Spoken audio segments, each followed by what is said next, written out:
বিয়েবাড়ি মানেই আলাদা মজা। শুভ সন্ধ্যা। আজ আমি এসেছি 2024-এর শেষ বিয়ের রিসেপশন পার্টিতে। বাবারই একজন ফ্রেন্ডের আজ ছিল বিয়ের রিসেপশন পার্টি।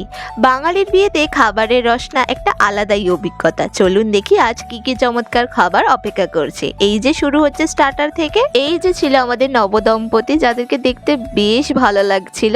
তারপরে আবারও চলে গিয়েছিলাম স্টার্টারের দিকে। প্রথমেই ছিল একটি সফট ড্রিঙ্কস, তার সঙ্গে ছিল চিলি বেবি কর্ন, পনির টিকা মশলা আর চিকেন পকোড়া উইথ কফি। এবার আসলো আসল খাবারের পালা। প্রথমেই ছিল বাটার নান, চানা মশলা আর ফিশ কাটলেট।